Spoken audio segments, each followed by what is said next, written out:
అయ్యా నమస్కారం. ప్రవీణ్ శర్మ గారు. మాధురి ఎలా ఉన్నావమ్మా? బాగున్నానండి. అమ్మ జ్యోతి గారు, మీరు రావడం చాలా సంతోషంగా ఉంది. నమస్కారం. మా క్షేత్రానికి ఈ రోజున మీరు ఇలా రావడం, ఎందుకంటే మీరు టీవీల్లో మన కళ్యాణ సంస్కృతిని గురించి, మన భారతీయ వైభవాన్ని గురించి, మన సంప్రదాయాల్లో ఉన్నటువంటి సైన్స్ని గురించి చెప్పడం నేను కూడా విన్నాను. చాలా చక్కగా చెప్తారు మీరు. చాలా సంతోషం మీరు ఈ విధంగా ఇక్కడికి రావడం.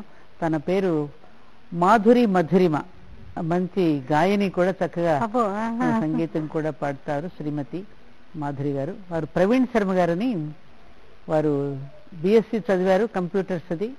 అయితే ఆయనకు ఉన్నటువంటి ఆ ఆధునికమైనటువంటి ఆ జ్ఞానాన్ని ఈ పౌరోహిత్యంతో కలిపి అనుసంధానం చేస్తూ, పౌరోహిత్యం చేస్తూ, ఒక్కొక్క మంత్రానికి కూడా అర్థం చెబుతూ వివరిస్తూ, మనకి వ్రతాలు కానీ, తర్వాత పెళ్లిళ్ళు కానీ, యజ్ఞయాగాది క్రతువులు కానీ వారు చేయిస్తూ ఉంటారు. చాలా ప్రతిష్టలు, పైగా యజ్ఞాలు యాగాలు కూడా చేస్తారు ప్రవీణ్ శర్మ గారు. ఇప్పుడున్నటువంటి ఆధునిక కాలానికి ఆయన కరెక్ట్గా సరిపోతారు చెప్పడంలో.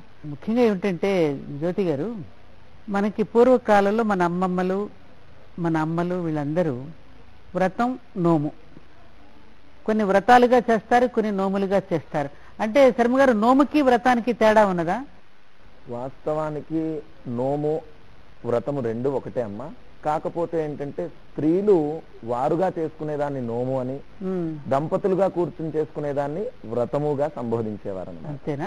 అంటే వ్రతము అనేది సంస్కృత పదము, నోము అయితే తేలిగ్గా మన సామాన్యులు పలికే రెండు దీర్ఘంగా నడుస్తుంది వ్రతం అనేది. అంటే ప్రతి ఏటా చేసుకునేదాన్ని ఒక వ్రతంగా చేయడం అని కూడా అంటారు కదా సార్. ప్రతి ఏటా చేసుకునేదానికి ఒక వ్రతంగా, అంతకన్నా ముందు నోముగా మనం ఆచరిస్తున్నాము అనే విధానాన్ని మనం చెప్తున్నాం. ముఖ్యంగా ఏంటంటే జ్యోతి గారు, మీకు తెలుసు కదా, నాకు ఈ సనాతన ధర్మము, దీనిని ప్రజల్లోకి తీసుకుని వెళ్ళాలి, మన ధర్మాన్ని ఆచరణయోగ్యంగా చేసుకోవాలి అనేటువంటి ఒక తపన మన అందరికీ ఉన్నది. నాకు మొట్టమొదటిగా అసలు మన భారతీయ ధర్మం పట్ల, సనాతన ధర్మం పట్ల బాగా అనురక్తి కలిగింది, 10 మందికి చెప్పాలని కలిగింది ఒక వ్రత విధానంలోని శర్మ గారు. అది ఎలా అంటే, ఒకసారి నన్ను, మనకి మీకు తెలిసే ఉంటుంది, కొత్తగా పెళ్ళైన అమ్మాయితో, నూతన వధువుతో తద్ది పేరంటాళ్ల వ్రతము అని చేయిస్తారు. తెల్లవారుజామున 4 గంటలకే ఆ పెళ్ళైన ఆ వధువుని నిద్ర లేపడం, 5గురినో 9 మందినో ముత్తైదువులను పిలవడం, ఆ అమ్మాయి వాళ్ళకి చక్కగా స్నానానికి తగినటువంటి ఆ నూనె, కుంకుడుకాయలు, పసుపు, సున్నిపిండి ఇవన్నీ పంపించడం, గోరింతాకు, ఆ పంపించిన ద్రవ్యాలతోనే వాళ్ళు స్నానం చేసి గోరింతాకు పెట్టుకుని వేకువజామున కోడి కూత సమయానికే వాళ్ళు ఆ ఇంటికి రావడం, ఆ వచ్చిన వాళ్ళకి ఈమె ఆహ్వానం పలికి పాదాలకి పసుపు రాసి మళ్ళీ వాళ్ళందరినీ వరుసగా బంతిలో కూర్చోపెట్టి విస్తరాకులు వేసి భోజనం పెట్టి, ఆ భోజనం పెట్టిన తర్వాత మళ్ళీ వాళ్ళందరూ అన్ని పదార్థాలని కలిపి ఒక్కొక్క ముద్దగా చేసి ఈ పాపకి తినిపించడం, మళ్ళీ ఆ విస్తరాకులు ఈ అమ్మాయి తీసేసి వాళ్ళ చేతులు కూడా కడిగించడం. ఇదంతా నేను గమనిస్తే, అబ్బా, మన ఋషులు ఎంత గొప్ప ఆలోచన చేశారు అని అనిపించింది. ఏమిటంటే నాకు అందులో కనిపించిన పరమార్థం ఏమిటంటే, ఆ నోములో ఉన్నటువంటి అర్థం ఏమిటంటే, అంటే అమ్మ, కొత్తగా వివాహం చేసుకుని కన్నవారింటిలో నుంచి నువ్వు మెట్టినింటికి వెళ్తున్నావు కాబట్టి నువ్వు తెల్లవారుజామున నిద్ర లేవటం అనేది అలవాటు చేసుకో. ఆ వచ్చిన వారికి గౌరవంగా పాదాలకు నమస్కారం చేసి, అంటే జగుప్సాభావాన్ని, వాళ్ళ పాదాలు నేనెందుకు ముట్టుకోవాలి, వాళ్ళకి నేనెందుకు కాళ్ళు కడగాలి అనే భావన ఏదైతే ఉన్నదో, ఇప్పటి వరకు మా ఇంట్లో గారంగా పెరిగావమ్మా, కాబట్టి ఇటువంటి జగుప్సా భావన, ఏదో బిఎస్సీయో బీకామ్ చదివాననేటటువంటి ఒక అహంకారం నీళ్ళు ఏదైనా ఉంటుందేమో, అది ఇక్కడే తుడిచిపెట్టేసుకోమా అని చెప్పి వాళ్ళకి కాళ్ళు కడిగించడం, మళ్ళీ వాళ్ళు పెట్టినటువంటి ఆ ముద్దల్ని తినడం. అంటే వాళ్ళ చేత్తో కలుపుతుంటే వాళ్ళు హైజీన్ అని అంటుంటారు కదా, వాళ్ళ చేత్తో కలిపి పెట్టిన అన్నాన్ని తాను తినడానికి కూడా కొంత జగుప్సాభావం నీలో ఉంటుందేమో, అలాంటిది పెట్టుకోకమ్మా. ఎప్పుడైనా నీకు అనారోగ్యం వచ్చినప్పుడు, లేకపోతే నువ్వు పురిటికి వెళ్ళినప్పుడు ఏదో ఒక రోజు నీకు తినిపించాల్సిన అవసరం వస్తుంది, నువ్వు వాళ్ళకి తినిపించాల్సినటువంటి అవసరం రావచ్చును. ఏదైనా రోగగ్రస్తులైనప్పుడు అత్తగారు కానీ, మామగారు కానీ, ఇంటికి ఏదైనా ఆడపడుచులు వస్తుంటారు, తోటికోడళ్ళు వస్తుంటారు, వాళ్ళందరికీ సేవ చేయాల్సిన అవసరం నీకు కూడా రావచ్చేమో. అటువంటి వాటినన్నింటినీ ఇక్కడే వదిలేసి, నీ అహంకారాన్ని, నీ అభిజాత్యాన్ని, నీ జగుప్సాభావాన్ని, ఆ నీచ భావాన్ని ఏదైనా ఉంటే ఇక్కడ తుడిచిపెట్టేయమ్మా అని చెప్పి అందులోనే ఇమిడ్చి ఆ పిల్లకి ఒక ట్రైనింగ్ ప్రోగ్రామ్ లో నాకు అనిపించింది జ్యోతి గారు. అప్పుడు అనిపించింది నాకు, ప్రతి క్రతువులో కూడా ఎంత అద్భుతమైనటువంటి ఒక సందేశాన్ని ఒక శిక్షణగా అందించారు మన మహర్షులు అనిపించి హ్యాట్స్ ఆఫ్.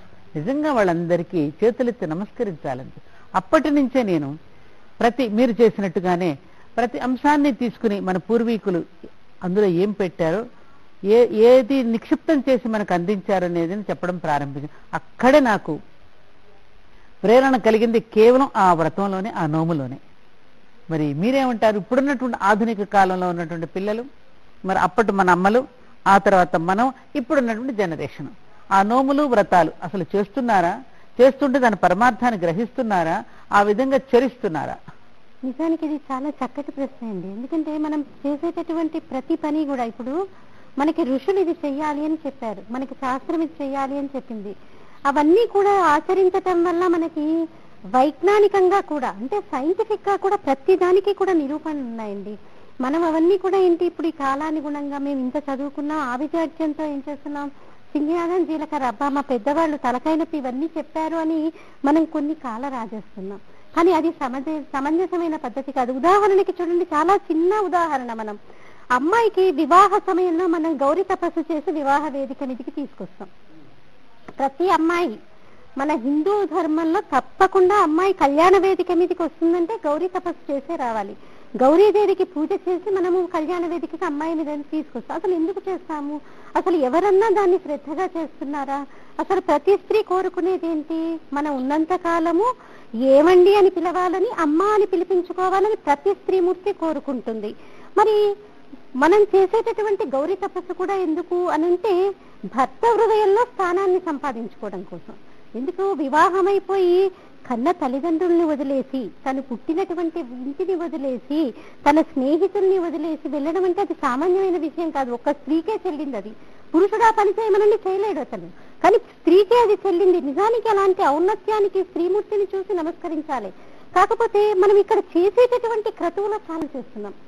వివాహ సమయంలో గౌరీ తపస్సు చేసేది మనం సౌభాగ్యం కోసం, భర్త మనసులో చక్కటి సమున్నతమైనటువంటి స్థానాన్ని సంపాదించడం కోసం. మనకి 3 దేవతలు ఉన్నారు, అలాగే అమ్మవారికి కూడా సహస్రనామాలు ఉన్నాయి. ఆ తల్లి భావనామాత్ర సంతృష్ట కాబట్టి ఆవిడ్ని ఏ పేరుతో పిలిచిన, అమ్మ అని పిలిస్తే చాలా తల్లి పరిగెత్తుకొని వస్తుంది. మరి అలాంటి తల్లిని ఒక గౌరీ రూపంలోనే మనం ఎందుకు ఆరాధన చేస్తాం వివాహ సమయంలో? అలాగే వివాహమైనటువంటి కొత్తల్లో కూడా మనం మంగళ గౌరీ అని మళ్ళీ గౌరీతోటే పూజ చేయిస్తాం 5 సంవత్సరాల పాటు అమ్మాయి చేత. ఎందుకు ఇలా చేయటం అంటే, గౌరీ అమ్మవారు ఏం చేసిందంటే, ఒకానొక సమయంలో ఆవిడ పర్వతరాజ పుత్రిక కాబట్టి ఆవిడ పేరు కాళీ అని ఉండేది. ఆవిడ నల్లగా ఉండేది. శివపార్వతులకు ఇద్దరికీ కూడా వివాహమైనటువంటి కొత్తల్లో మన పరమశివుడికి ఏంటి, ఎప్పుడు భార్యతో ఎలా అనురాగంగా మాట్లాడాలి, ఎలా పరాచకాలు ఏడాలి అన్నది తెలియదు ఆయనకి. ఇప్పుడు కూడా ఆయనలో ఆయన రమిస్తూ ఉండడమే ఆయనకి ఆనందం. ఒకరోజు ఉన్నట్టుండి ఇద్దరు ఏకాంతంలో అమ్మవారు అయ్యవారు పక్క పక్కన కూర్చున్నటువంటి సమయంలో అమ్మవారి వైపు తిరిగి కాళీ అన్నట్ట. వెంటనే అమ్మవారికి ఏమనిపించింది, ఓహో ఈయనేమో చాలా తెల్లగా ఉన్నాడు, నేను నల్లగా ఉన్నాను, అందుకని నన్ను కాళీ అన్నాడు అనుకొని వెంటనే అమ్మవారు ఏం చేసింది, ఆవిడకేం తక్కువనా, ఆవిడ అన్ని శక్తిలో ఉన్నటువంటి తల్లి అయిపోయాయి. వెంటనే ఆవిడ యోగాగ్ని రగల్చుకుని తన యొక్క నలుపు రంగుని వదిలేసి ఆవిడ ఎరుపు పసుపు తెలుపు రంగులతో కూడినటువంటి గౌరవర్ణాన్ని తగ్గుదాల్చింది. నిజానికి ఇది మామూలుగా చూస్తే ఏంటి, ఆ నలుపు రంగే మళ్ళీ కౌశికగా మారి ఇంకొక రాక్షసుని సంహరించింది. కాకపోతే అమ్మవారు ఏమనుకుందిట, నా మనసులో ఈ చిన్న అనుమానాన్ని కూడా నేను భరించలేను, నా భర్త నువ్వు నాకు ఈ విధంగా సరిపోవు, నేను నల్లగా ఉన్నటువంటి కారణం చేత ఆయన హృదయంలో నేను స్థానాన్ని సంపాదించలేకపోతున్నానేమో అన్న కారణం చేత ఆ తల్లి ఏం చేస్తుంది, తన రంగునే మార్చేస్తుంది. అందుకని అమ్మాయిల చేత కూడా గౌరీ తపస్సు చేయించడానికి కారణం ఏంటి, అమ్మ నువ్వు అంత శక్తి సంపన్నురాలివి కాబట్టి నువ్వు నీ వర్ణాన్ని మార్చుకోగలిగావు. మరి నేను మామూలు ఆడపిల్లనమ్మా, ఇంతటి మామూలు ఆడపిల్లని మరి పుట్టింటిలో కన్న తల్లిదండ్రులను వదిలేసి వెళ్తున్నాను, అన్నదమ్ముల్ని అక్క చెల్లెలని వదిలేసి వెళ్తున్నాను. ఇలాంటి తరుణంలో మరి నా భర్త కనుక, అమ్మ నువ్వు నాకు నువ్వు నాకు నా అదృష్టం కొద్ది దొరికావు అంటే మనకు ఒక పాట ఉండనే ఉంది, మగడు మెచ్చిన చాలు కాపురంబులోన 3 పూలవాన ముత్యాలవాన అని ఒక పాట ఉంది కదా. భర్త అంటే చాలు ఆడపిల్లకి ఏమనిపిస్తుంది, గజారోహణం చేసినట్టే. అలా కాకుండా అబ్బా అనవసరంగా చేసుకున్నానే నిన్ను, నా తలకాయ నొప్పిగా ఉన్నామంటే ఆ ఆడపిల్ల ఎంత బాధపడుతుంది. అలాంటి బాధ నాకు కలగకుండా చూడు, ఎప్పుడూ ఐదోతనంతో ఉండేటట్టు నా భర్త మనసులో స్థానాన్ని సంపాదించేటట్టు చూడు అని మనం గౌరీ తపస్సు చేయిస్తున్నాం. కానీ యవ్వనం సక్రమంగా చేస్తున్నాం. ఈ కాలంలో విడాకుల శాతం పెరిగిపోవటానికి, భార్యాభర్తల మధ్య అన్యోన్యత లోపించడానికి ఇది కూడా ఒక కారణమని మనం చెప్పుకోవచ్చు. శ్రద్ధగా మనం చేసేటటువంటి గౌరీ తపస్సు మనం చేయట్లేదు. ఎంతసేపు వీడియోలకి, ఫోటోలకి, వచ్చినటువంటి స్నేహితులతో పరాచకాలాడడానికే మనకి సమయం సరిపోతుంది. కానీ ఒక్క క్షణమన్నా ఆ తల్లి మీద మనసు పెట్టడానికి మనకి క్షణం తీరికుండదు. ఇంకోటి కూడా అంటారు కదా జ్యోతి గారు, ఇప్పుడు గౌరీ పూజ మాస్టర్ గారు అంటున్నారు, అక్కడ అమ్మాయి గౌరీ పూజ చేస్తుంటే పీటల మీద అబ్బాయి డౌరీ పూజ చేస్తూ ఉంటాడని. అలా ఇప్పుడు గౌరీ పూజ చేయడంలో ఉన్నటువంటి మీరు చెప్పిన అర్థంతో పాటు ఇంకొకటి కూడా ఏమిటంటే, ఆయన రూపం ఘోర రూపం అయ్యేవారిది. ఈ దేశంలో ముఖ్యంగా భౌతికమైనటువంటి సౌందర్యానికంటే కూడా ఆత్మ సౌందర్యానికి ఎక్కువ పీట వేశారు. కాబట్టిదే ఇప్పటికీ కూడా భార్యాభర్తలు వాళ్ళు బాహ్య సౌందర్యాన్ని చూసుకుని ప్రేమించటల్లా మనం దేశంలో ఎంతమందిని చూస్తున్నాం. వీళ్ళని చూస్తే వీళ్ళు ఎలా చేసుకున్నారో అనిపించేటట్టు కూడా ఉంటారు. కానీ వాళ్ళ మధ్యలో ఆ అన్యోన్యత దేనికోసం? ఆ మానసికమైనటువంటి సౌందర్యాన్ని ప్రేమించే దేశమే తప్ప. అందుకని అటువంటి ఘోర రూపాన్ని కూడా ప్రేమించగలిగినటువంటి గౌరీని కనుక పూజించడం వల్ల మనకు ఒక ఆత్మవిశ్వాసము, ఆత్మస్థైర్యం, రావుడే కదా విషయాన్ని కూడా తీసుకోమని చెప్పింది. అటువంటి ఆత్మస్థైర్యం మనకి కూడా కలుగుగాక అనేటువంటి అర్థం కూడా ఉందనేది ఒకటి. ఇప్పుడు ఇందాక మీరు చెప్పినట్టుగా ఇప్పుడు భర్తను పూజించాలని, గౌరవించాలని ఈ విధంగా చెప్తే ఇప్పుడు పిల్లలకి అస్సలు ఎక్కటం లేదు. అది ఏంటి మగవాడికి మేమెందుకు సేవ చేయాలి, మేము సేవ చేసే దీనికి ఉన్నామా అనేటటువంటిగా మాట్లాడుతున్నారు. అంటే పరస్పర పరిపోషకాలుగా జీవించవలసినటువంటి వాళ్ళు భార్యాభర్తలు అనేటటువంటిది మనకుంది. ఏంటంటే పెళ్లికి ముందేమో భగవంతుడినే భర్తగా భావిస్తారు, పెళ్ళయిన తర్వాత భర్తనే దేవుడిగా భావించటం అనేది మన భారతీయ సాంప్రదాయంలో ఉన్నదనేది మనకి పురాణాల దగ్గర నుంచి, గాథల దగ్గర నుంచి మనం తెలుసుకుంటూనే ఉన్నాం. మరి శర్మ గారు, ఇప్పుడు మీరు చాలా మంది మిమ్మల్ని పిలుస్తుంటారు గృహస్థులు, సత్యనారాయణ స్వామి వ్రతం చెయ్యమని, ఇందాక వారు చెప్పినట్టు గౌరీ నోము నోయించమని, 16 పళ్ళ నోమని, ఒక్కటని కాదు అసలు చెప్పాల్సి వస్తే మనకి నోములు వ్రతాలు అంతులేని, వరలక్ష్మి వ్రతం అని ఒక రకమని కాదు, కేదారేశ్వర వ్రతం అని, తర్వాత ఏమిటో ఈ మధ్యన వైభవలక్ష్మి వ్రతం అని ఎన్నో వ్రతాలు ఉన్నాయి. ఇలాంటివన్నింటికి మీరు వెళ్ళి చేయిస్తూ ఉంటారు. ఆ చేయించుకునే వాళ్ళ సంఖ్య పెరుగుతోందా ఇప్పుడు ఆధునిక కాలాన్ని బట్టి? ఆ వ్రతాలలోనూ చేసే విధానంలో ఏమైనా మార్పు కనపడుతుందా మీకు? ఈ కాలంలో కూడా ఆ సంఖ్య చాలా పెరిగిపోయిందమ్మా. అయితే గత కాలానికి ఇప్పటికీ చెప్పగలిగింది ఏంటంటే, మీరు ఇందాక అన్నారు అమ్మమ్మ, అమ్మ, ఇప్పుడు మనం అన్నట్టుగా ఆ సందర్భాన్ని కనుక మనం తీసుకోవాల్సి వస్తే, ముందు నోముల సంఖ్య గురించి తెలుసుకుంటే 28 మహావ్రతాలు, అంతర్గతంగా 64 వ్రతాలు, అంతర్గతంగా 256 నోములుగా చెప్పబడ్డాయి. అయితే భర్త తథాస్తు అన్నదాన్ని బట్టి ఆ యొక్క ధర్మపత్ని ఎటువంటి కార్యక్రమాలైనా ఆ స్త్రీ ఆయా వ్రతాలకు పూనుకోవచ్చు, భర్త తథాస్తు అని వదిలేస్తుంది. అయితే అంతకన్నా ముందు మనం చెప్పుకోవాల్సింది ఏంటంటే, పారంపర్యంగా కావచ్చు, తల్లి చెప్పిన దాన్ని బట్టి, లేదా ఈ యొక్క తన అడుగుపెట్టిన వంశం యొక్క ఆనవాయితీ ప్రకారంగా ఈ వ్రతాలు చేయాలి, ఈ నోములు చేయాలి అని చెప్పినప్పుడు, ఇవాల్టి కాలంలో చూస్తే గనక చాలా మామూలు పరిభాషలో మాట్లాడితే టెక్నికల్ గా చేస్తున్నాం మా కార్యక్రమాలు.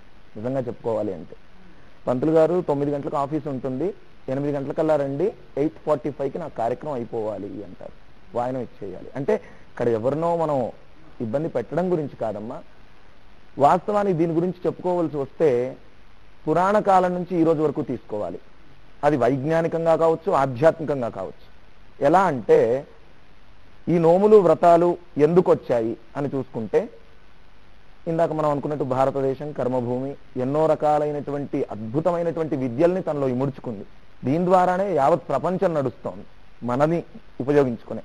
అయితే ఈ సందర్భంలో ఏంటంటే, ఇప్పటి ప్రభుత్వం కావచ్చు, ఇంతకుముందు ప్రభుత్వం భార్యకు సమానమైన ధర్మం ఇవ్వాలి అన్నారు. వాస్తవానికి సమానాధిక వర్జిత, ఆవిడ ఏనాడో అధికంగా తీసుకుందనమాట. అమ్మవారి నుంచి ఈ రోజు వరకు కూడా భార్యకి సమానమైన దానికన్నా కూడా అధికంగా ప్రాధాన్యత ఇచ్చారు. ఎలా ఇచ్చారు? ఒక భర్త తన వృత్తి అనుసారం, లేదా ఒక తన పొలాన్ని దున్నడానికైనా కావచ్చు, ఏ విషయమైనా, రైతుగా కావచ్చు, తను చేసే వృత్తి విద్య ప్రకారంగా కావచ్చు, దూరసారాలు వెళ్లాల్సి వస్తుంది. ఈ సందర్భంలో తను చేసి వచ్చే ప్రక్రియలో, తను వెళ్ళి వచ్చే సందర్భంలో తన భర్త చక్కగా ఉండాలని, తన భర్త చేస్తున్నటువంటి ఆ యొక్క పరిశ్రమ ఏదైనప్పటికీ కూడా అది విజయం సాధించాలని, తను సౌఖ్యంగా ఉంటే భార్య సౌభాగ్యం చక్కగా ఉంటుందని, వీళ్ళిద్దరి చక్కనైనటువంటి అన్యోన్య దాంపత్యం ద్వారా వంశాభివృద్ధి కలుగుతుంది అన్నది నానుడి. అయితే దీంట్లో మనం చెప్పుకోవాల్సింది ఏంటంటే, సమానాధికం అని ఎందుకన్నాను అంటే, భర్త కన్నా ఎక్కువ పని భార్యకే ఉంటుంది. ప్రతి తండ్రి ఏమాలోచిస్తాడండి, తన కూతుర్ని తనకంటే బాగా చూసుకునే పిల్లవాడికే ఇచ్చి పెళ్లి చేయాలనుకుంటా. ఏ కన్న తండ్రి అయినా సామాన్యంగా కోరుకునేది అదే. పతి పరమేశ్వర్ అని చెప్పారు, అంటే పతి పరమేశ్వరుడిలా ఉండాలి అని చెప్పారు. విష్ణువు యొక్క అవతారాల్లో ఏ అవతారంలోనూ తను మీసాలు పెట్టుకుని ఉండడు. వచ్చేనే వరలక్ష్మి నీటికి, పరములిచ్చేనే మనకు ముమ్మాటికి.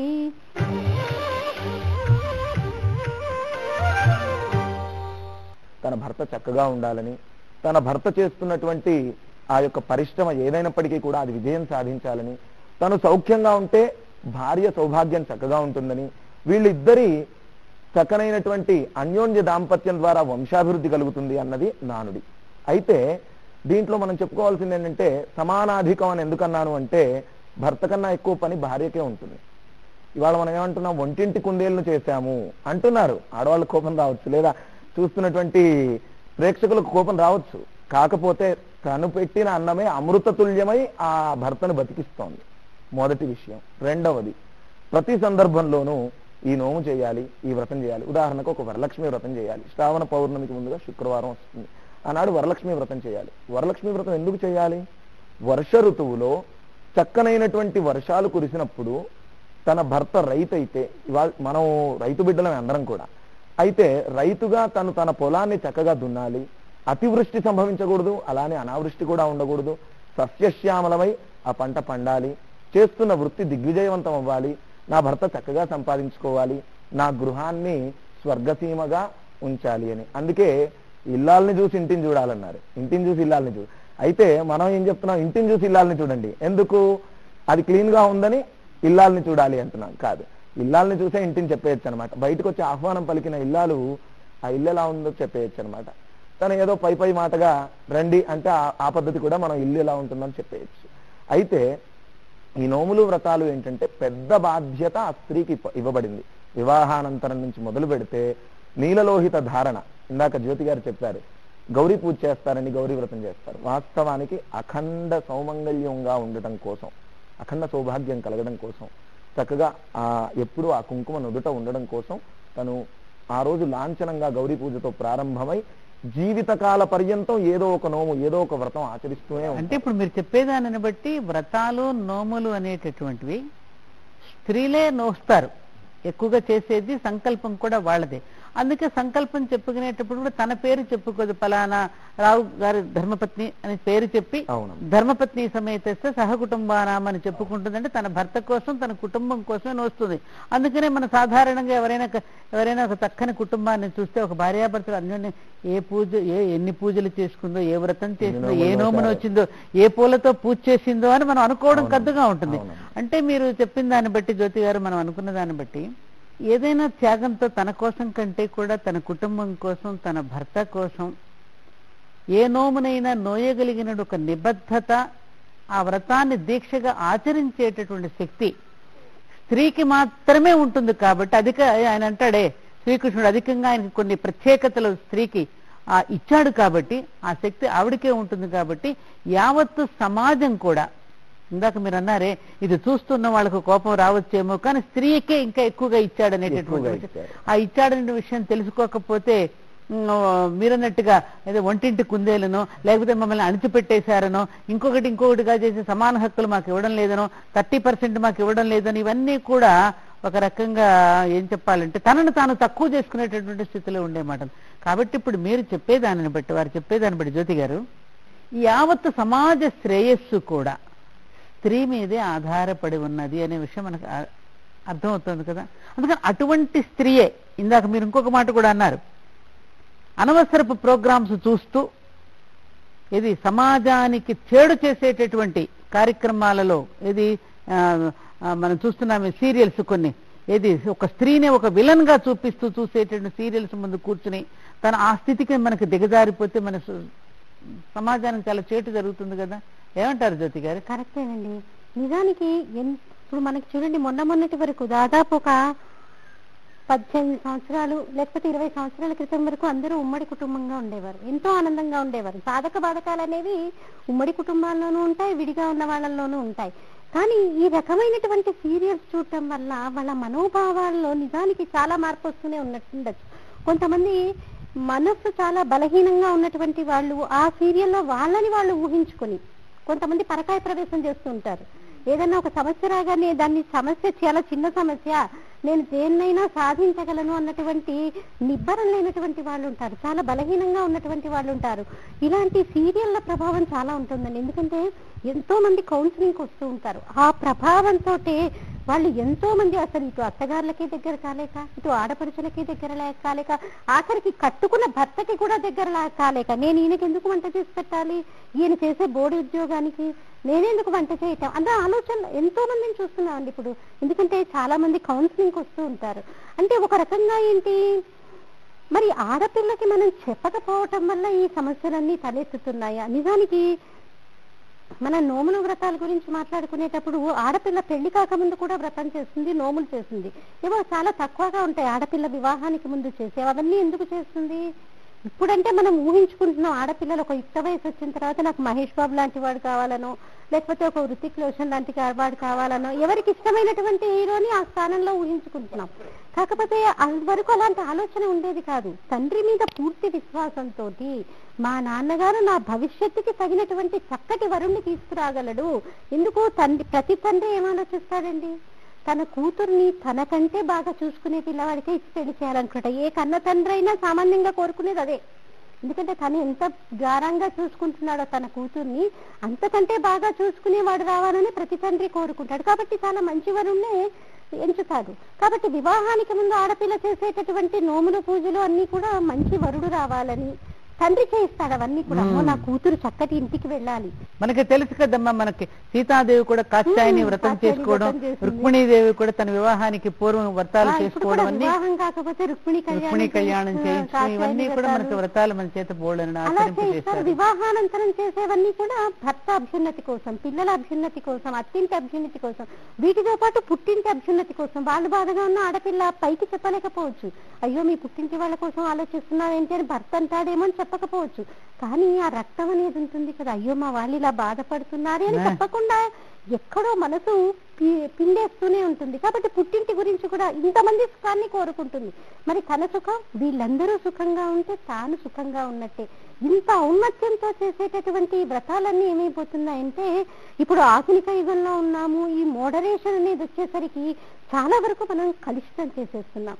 మనం కలుషితం చేయటమే కాదు, ఈ వస్తున్నటువంటి సీరియల్స్ అన్ని కూడా దాని అంటే మనం చేసుకునేటటువంటి వ్రతాలు పూజలు కూడా ఒక రకంగా ఈ సీరియల్ ప్రభావితం చేస్తున్నాయని ఇప్పుడు కూడా ఎక్కువ జరుగుతున్నాయి కదమ్మా వ్రతాలు, జరుగుతున్నాయి. వరలక్ష్మి వ్రతం శ్రావణ మాసం వచ్చిందంటే ఏ ఇంట్లో చూసినా బంతి పూల దండలు, ఎంత డెకరేషను, ఎంత అమ్మవారిని రకరకాలుగా అలంకరించుకోవడాలు, రిటర్న్ గిఫ్ట్స్, ఎన్ని రకాలుగా వైభవంగా చేస్తున్నారు పూజలు. ఇప్పుడు మనం ఎంతో మంది ఆడవాళ్ళం ఆ వరలక్ష్మి వ్రతం చేస్తాం. అంటే ఏదన్నా మన్నించాలి, ఎవరినైనా బాధ కలిగిస్తే ఈ వ్రతం చేసే వాళ్ళం ఆ రోజంతా కూడా ఆ తల్లి మీదే ధ్యాస పెట్టాలి.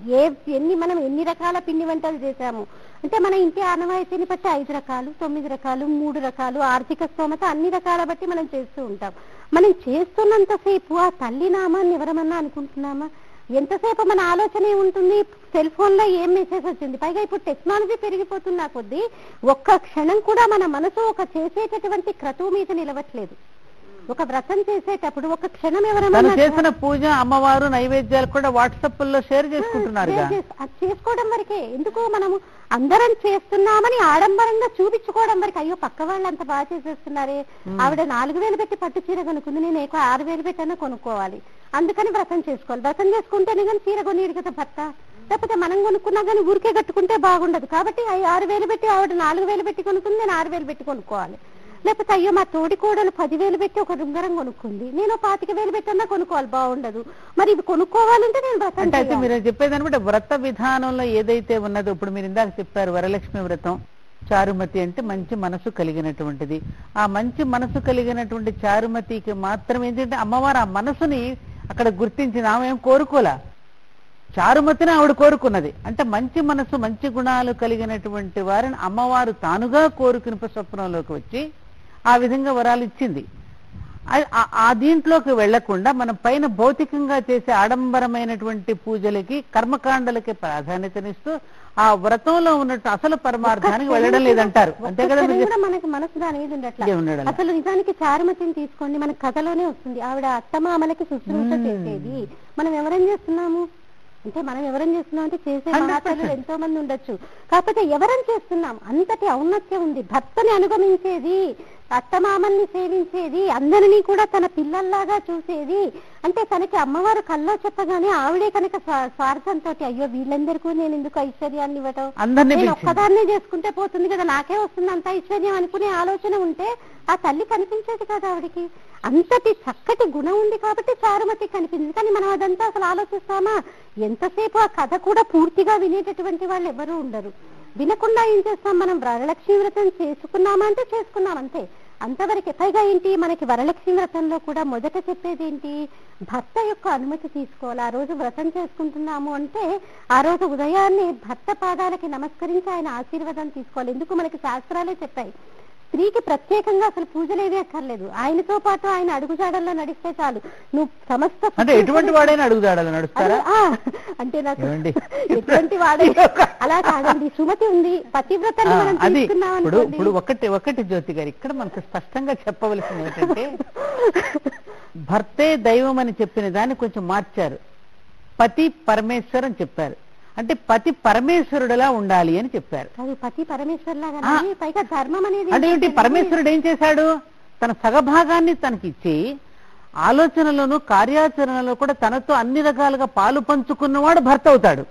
అలా కాకుండా నేను ఎంతో మందిని చూస్తున్నానండి, వాళ్ళు తాగి వచ్చి భార్యలను కొట్టి నానా రకాల హింసలు పెడుతూ ఉంటే కూడా ఇప్పటికీ కూడా ఆ బాధలు అన్ని కూడా భరించి ఆ భర్త కోసం సేవ చేస్తున్న వాళ్ళని నేను ఎంతో మందిని చూస్తున్నాను. మరి అటువంటి దుర్మార్గుడిని కూడా దైవంగానే చూడమంటారా మీరు? దైవంగా చూడమని చెప్పను, కానీ ఏంటంటే ధర్మం అనేది ఇప్పుడు మన జీవుడు ఉన్నతి పొందాలి అంటే భర్త చేసిన భాగం ఆయనకే ఉంటుంది. ఎందుకంటే భర్త చేసిన పుణ్యంలో సగభాగం భార్యకు వస్తుందని చెప్తుంది శాస్త్రం. కానీ భార్య చేసిన పుణ్యంలో భర్తకి రాదు. కానీ ధర్మం అనేది ఎప్పుడు కూడా ఒకళ్లతో సమానంగా ఉండదు. ధర్మం అనేది ఎప్పుడు ఎవరికి వారుగానే ఉంటుంది. ఇప్పుడు నేనున్నాను అనుకోండి, భార్యగా నేనున్నప్పుడు భర్తని సేవించటం నా ధర్మం. ఆయన ఎలాంటి వాడైనా ఉండొచ్చు, బట్ నా ధర్మం ఏంటి? ఆయన్ని సేవించటం. ఒక అత్తమామలు ఉన్నారనుకోండి, వాళ్ళు క్రూరులై ఉండొచ్చు, వారిని సేవించటం నా ధర్మం. అలాగే పిల్లలు ఉన్నారనుకోండి, వాళ్ళని సరైనటువంటి పౌరులుగా తీర్చిదిద్దటం తల్లిగా నా ధర్మం. ఒక వదిలిగా అంటే ఒక అక్కగా నా సోదరులని ఉన్నతిగా చూడటం, ఆనందంగా చూడటం నా ధర్మం. ధర్మం అనేది ఎవరికి వారుగా.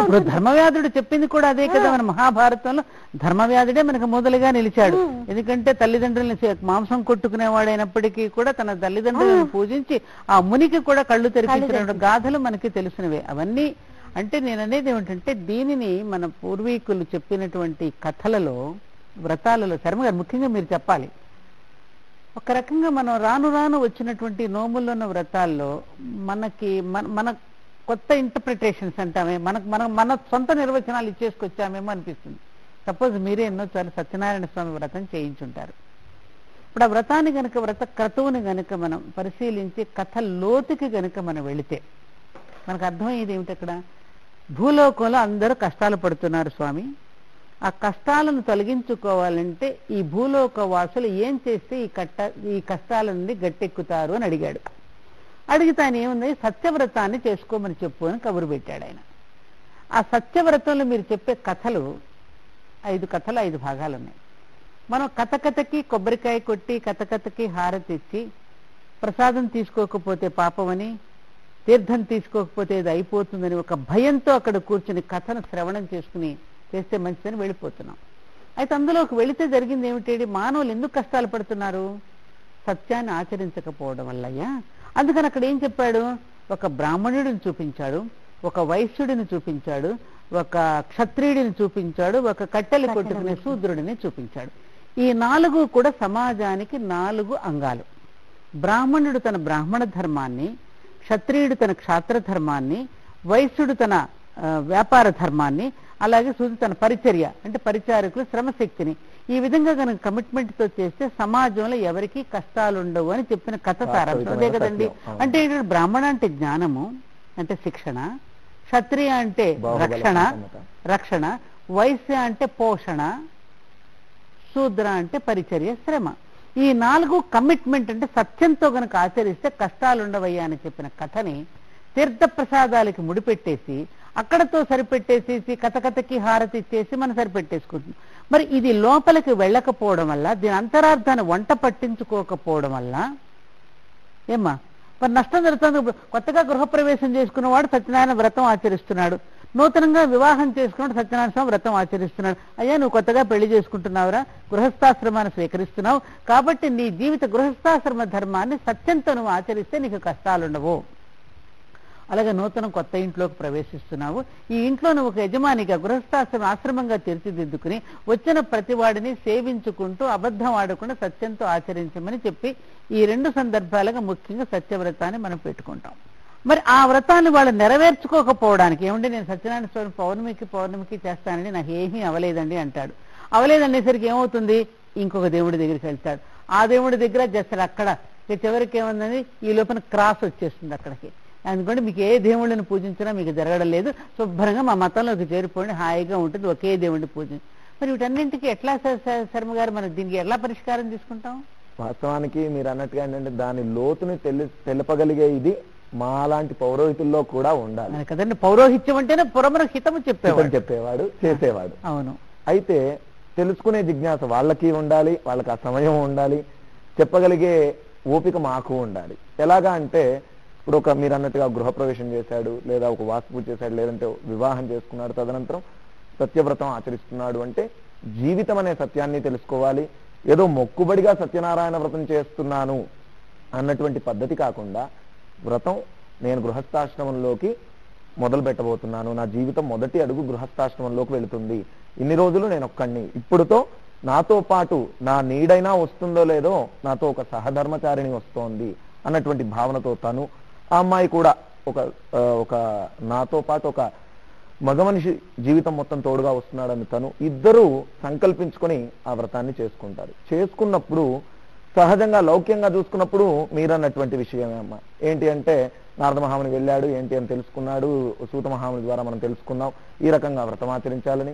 లేదా 2వ కథలో కట్టెలమ్మవాడు ఎలా చేశాడు అని, 3వ కథలో బ్రాహ్మణుడు ఎలా చేశాడు, 2వ కథలో బ్రాహ్మణుడు కట్టెలమ్మవాడు, 3వ కథలో ఆ యొక్క మామాల్లుళ్ళు ఎలా చేసుకున్నారని 3-4 కథలు, 5వ కథలో ప్రసాద వర్జ్యం ఎలా జరిగిందని. తర్వాత వాస్తవానికి అంతర్గత సత్యం మాత్రం మీరు చెప్పిందే అమ్మా. ఏంటి అంటే 4 ధర్మాలని కూడా తీసుకొచ్చాడు స్వామివారు అక్కడ. ఋషులైతేనేమి బ్రాహ్మణ ధర్మం, క్షత్రియ ధర్మం, వైశ్య ధర్మం, శూద్ర ధర్మం, ఈ 4 తీసుకొచ్చి అసలు సత్యాన్ని ఏమని చెప్పాడు అంటే ఇది ఆచరించడమే కాదు, జీవితం అనే ఒక సత్యం తెలుసుకో. ఈ రకమైనటువంటివి నీ మనస్సాక్షి నీకు చెప్తూనే ఉంటుంది. ఒక దొంగకైనా సరే తను దొంగతనం చేస్తున్నప్పుడు మనస్సాక్షి చెప్తూ ఉంటుంది తను చేసే పని తప్పు అని. కానీ నేనే అనే విషయం దాన్ని తొక్కేసి ఆ విషయాన్ని తను చేయాలనుకున్న పని చేస్తూ ఉంటాడట. శ్రీ పార్వతీ దేవి చేకోవిశైల కుమారి మా పూజలే తల్లి గౌరీ శంకరి గౌరీ శంకరి. ఒక సీతమ్మ తల్లి అత్తగారింట్లో ఎంత చక్కటి పేరు తెచ్చుకోవడానికి కారణం ఏంటి? ఒకటి సత్యవ్రతము, 2వది ఏకపత్ని వ్రతం అనే 2 వ్రతాలు పురుషులకున్నాయి. అసలు ప్రాయశ్చిత్త కాండ అంటూ లేదు ఒక వివాహ కాండకి, ప్రతి దానికి కూడా ప్రాయశ్చిత్తం ఉంది.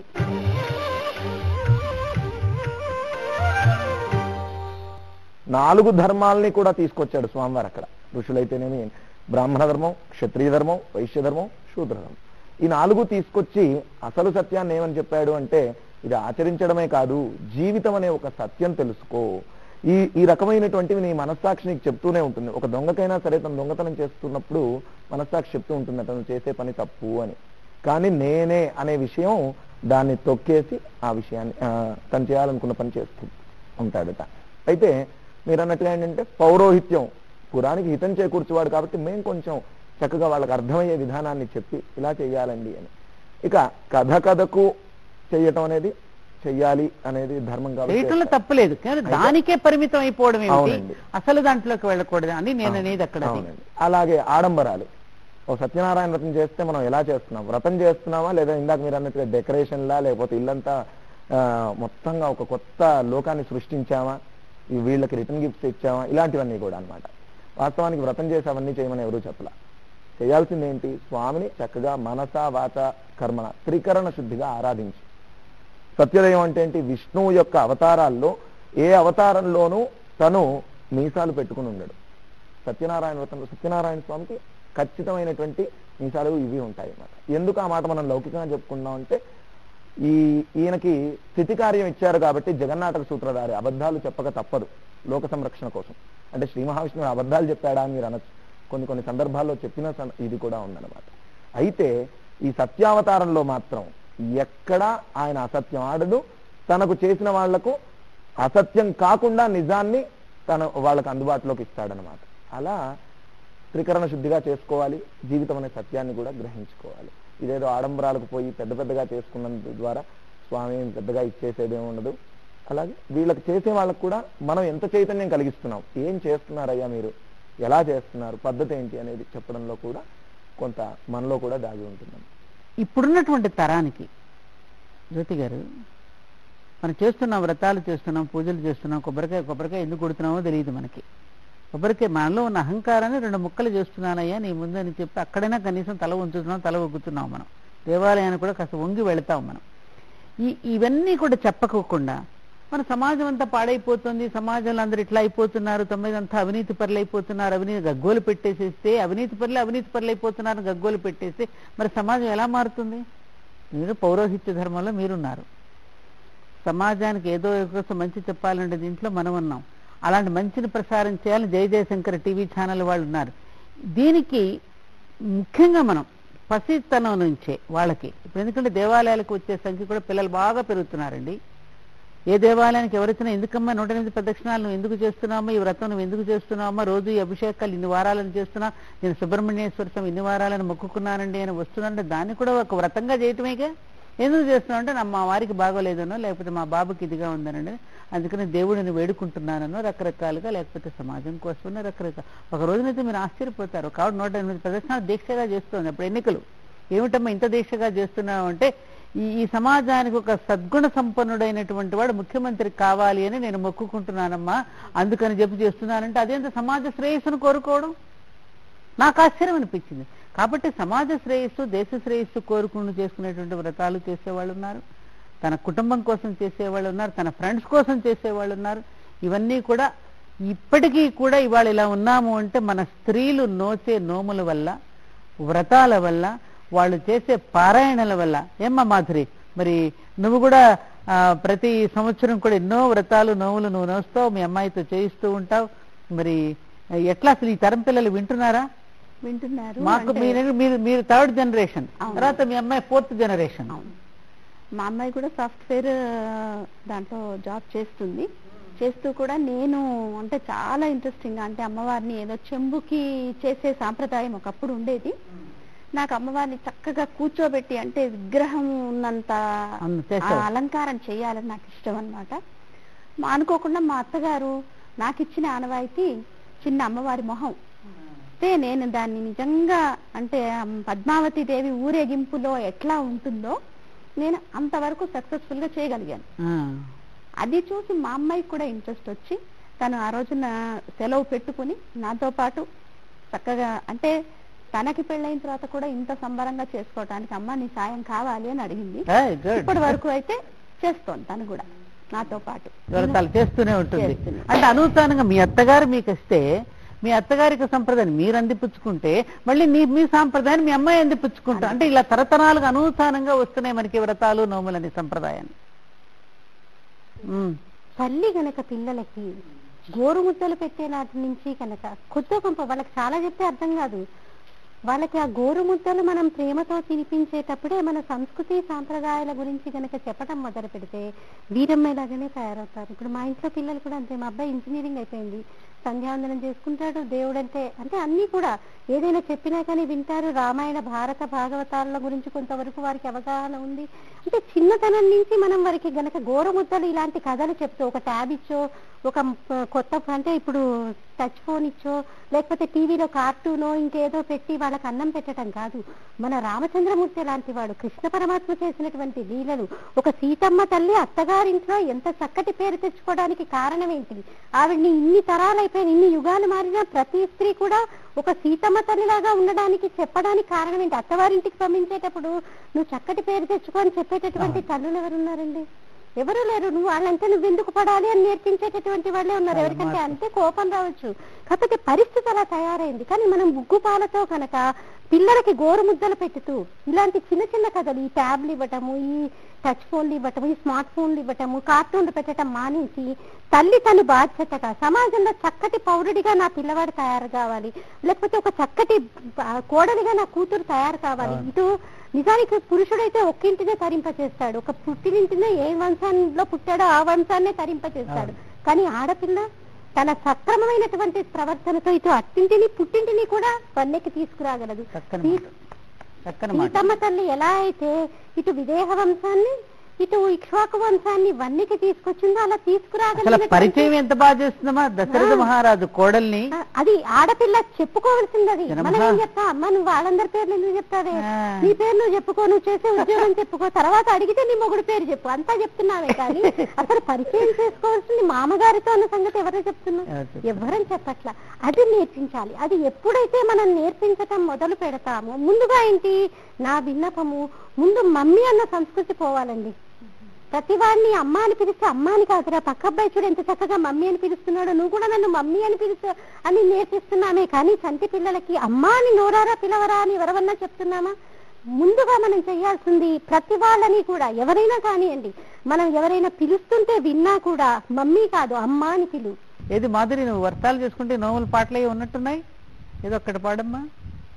వచ్చేనే వరలక్ష్మి నీటికి వరములిచ్చేనే మనకు ముమ్మాటికి, వచ్చేనే వరలక్ష్మి నీటికి వరములిచ్చేనే మనకు ముమ్మాటికి, గోరింట పువ్వుల పూజలు చేయంగా, గోరింట పువ్వుల పూజలు చేయంగా, సుందరాంగి మన మందిరమందున, సుందరాంగి మన మందిరమందున, వచ్చేనే వరలక్ష్మి నీటికి వరములిచ్చేనే మనకు ముమ్మాటికి, గజలు వందియలు కల్లోన మోయంగా, గజలు వందియలు కల్లోన మోయంగా, సుందరాంగి మన మందిరమందున, సుందరాంగి మన మందిరమందున, వచ్చేనే వరలక్ష్మి నీటికి వరములిచ్చేనే మనకు ముమ్మాటికి. ఇలా పాటలు ఎన్నో నోములు. శర్మ గారు, మరి ఇంతవరకు ఆడవాళ్ళకే నోములు వ్రతాలు, పురుషులకి ఏం వ్రతాలు లేవా? వాస్తవానికి పురుషులకు కూడా ఉన్నాయమ్మా. అయితే అవి వాళ్ళ నిత్య ధర్మాల్లో నిత్య నైమిత్తిక క్రియల్లోనే అనుసంధానింపబడతాయమ్మా. ఏమిటవి? ఆలయానికి వెళ్ళడం కావచ్చు, వాళ్ళు చేస్తున్నటువంటి కార్యక్రమాలు కావచ్చు, వాళ్ళ కుటుంబ పోషణ గురించి వాళ్ళు చేస్తున్నటువంటి ధర్మాలు కావచ్చు, ఏవైనప్పటికీ కూడా. అంటే ఇందాక మనం మొదట్లో చెప్పుకున్నట్టుగా ఏంటంటే ప్రాధాన్యత స్త్రీకే ఇవ్వబడింది ఆ విషయంలో. అంటే పురుషులు చేసేవి లేవా అంటే కేదారేశ్వర వ్రతాన్ని తను ఒక్కడుగా కూర్చుని ఆచరించవచ్చు. కార్తీక పౌర్ణమికి ముందుగా చేసుకునేటువంటి కేదారేశ్వర. నాకు తెలిసి 2 వ్రతాలు ఉన్నాయి శాస్త్రి గారు, శర్మ గారు. ఒకటి సత్యవ్రతము, రెండవది ఏకపత్ని వ్రతం అనే 2 వ్రతాలు పురుషులకు ఉన్నాయి. ఏమంటారు? ఉన్నాయి కదా. ఆ రోజు నీలలోహిత సూత్రం నల్లపూసలు కట్టేటప్పుడే తను చెప్తాడనమాట. నీలలోహిత సూత్రాన్ని వేశ్యాదాసీత సంగ్రహం కంటే బద్నామి శుభకే స్వంజీవ శరదాంశతం అంటాడు. అంటే ఆ నీలోహిత సూత్రం కడుతున్నదే ఏకపత్ని వ్రతం ఆచరించడానికి. అలాగే సత్యవ్రతం, నిరంతరం సత్యంగా ఉండటం అనేది. ఈ 2 వ్రతాలు పురుషులకి, మిగతా ఇంకా అన్ని వ్రతాలన్నీ ఇక్కడ స్త్రీలకి, తన కుటుంబానికి, సమాజానికి. శర్మ గారు, మామూలుగా మనం వ్రతాలన్నీ కూడా సంకల్పం చెప్పుకునేటప్పుడు ధర్మపత్ని సమేతస్య అని పురుషుడు సైతంగా వస్తుంది సంకల్పం. కానీ ఒకటే ఒక వ్రతం స్త్రీ సైతంగా వస్తుంది, లక్షవర్తి నోము. కానీ ఇప్పుడు మనకి ఏంటంటే లక్షవర్తి నోము ఏంటి, ముఖ్యంగా స్త్రీలు రజోదోషం పోగొట్టుకోవడానికి చేసేది. ఆ 4 రోజుల్లో మనం ఎన్నో పనులు చేస్తూ ఉంటాం. అంటే ముట్టుకోకూడని ముట్టుకోవటం, చెయ్యకూడనటువంటి పనులు చేస్తాం. మరి మనకి శాస్త్రం ఏం చెప్పింది, నీ చావు నువ్వు చావు, ఇలాగే నువ్వు తప్పు చేసావు నువ్వు అనుభవించని చెప్పలా. దానికి ఎన్నో పరిస్థితులు. అసలు ప్రాయశ్చిత్త కాండలేంది ఒక వివాహానికి. అయ్యో నేను పెళ్లి చేసేస్తున్నాను, లేకపోతే నేను ఇన్ని పెళ్లి చేసేస్తున్నా వదిలించుకుంటా అన్నది లేదు. కొత్తగా మనం విడాకులను పెట్టుకున్నామే గాని అసలు ప్రాయశ్చిత్త కాండ అంటూ లేదు ఒక వివాహ కాండకి. ప్రతి దానికి కూడా ప్రాయశ్చిత్తం ఉంది, ఒక వివాహ కాండకి ప్రాయశ్చిత్తం లేదు. మరి స్త్రీలు చేసినటువంటి 5 రోజుల్లో చేసే తప్పుకి పైగా నిత్యం దైనందిక జీవితంలో మనం ఏం చేస్తాము, అబ్బా ఈ రోజు నేను రాత్రి చాలా ఆలస్యం అయిపోయిందండి ఆఫీస్ నుంచి వచ్చేసరికి, నేను లేవలేను. కానీ ఈ 5 రోజుల్లో వచ్చింది ఋతుధర్మం కదా, ఋతు ప్రకారంగా వచ్చింది కదా ఋతు. కాబట్టి ఇది ఋతుధర్మం ఆగిపోయినటువంటి స్త్రీలే ఆచరించాలి. 55 సంవత్సరాలు పైబడినటువంటి స్త్రీలు, ఇతరత్ర కారణాల చేత గర్భసంచి తీసివేయబడినటువంటి స్త్రీలే దీన్ని ఆచరిస్తారు. ఆషాఢ మాసంలో చేస్తారు ఎప్పుడైనా, అంటే మాఘమాసంలో, కార్తీకం, వైశాఖం, అంటే శ్రేష్టమైనటువంటి మాసాల్లో ఎప్పుడైనా దానికి చాలా ప్రాధాన్యత ఇవ్వబడింది సందర్భాల్లో.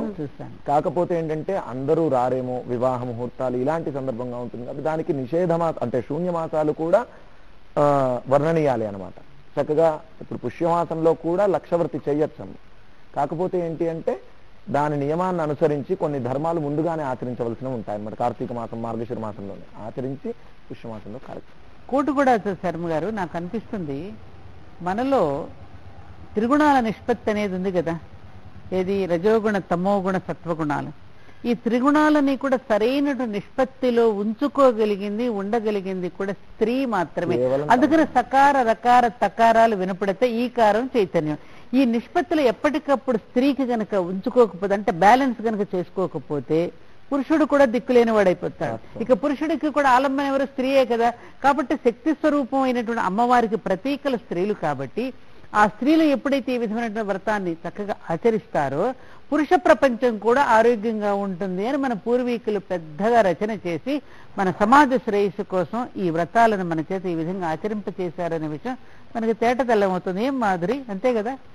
కాబట్టి మరి మీరందరూ కూడా ఈ నెక్స్ట్ జనరేషన్ కి, మన పాప సౌజన్య కదా అమ్మాయి పేరు, ఆ సౌజన్య ఇలా ఎలా అయితే అనూచానంగా అందిపుచ్చుకుంటున్నారో ఆ తరాలందరికీ అందిపుచ్చుకుంటూ ఉండాలంటే మాత సమాజ నిర్మాత కాబట్టి తల్లులే దీనికి పూనుకుని ఈ వ్రతాలను చక్కగా ఆచరింప చేస్తూ తమ జీవన విధానంలో ఏ రకమైన అపశృతులు రాకుండా, ఇందాక మీరు అన్నారే విడాకుల వరకు వెళ్ళిపోతుందని, ఎటువంటి అపశృతులు లేకుండా చక్కగా సజావుగా సాగిపోవాలంటే మన పూర్వీకులు మనకు అందించిన సంప్రదాయాన్ని మనం పోగొట్టుకోకుండా, ఆడంబరాలకు లేకుండా ఆత్మీయంగా భగవంతుడిని ఆర్తిగా పిలుచుకునే వైపుకు జాతి మళ్ళాలని మనం కూడా అమ్మవారిని కోరుకుందాం. ఒక్కసారి చాలా సంతోషం శర్మ గారు. ముఖ్యంగా నాకు సంతోషం ఏంటంటే నేను చాలాసార్లు మీరు క్రతువులు నిర్వహించేటప్పుడు అందులో మీరు ఇంగ్లీష్ కూడా చదువుకున్నారు కాబట్టి ఇప్పుడున్నటువంటి తరానికి మీలాంటి వాళ్ళు తయారు కావాలి.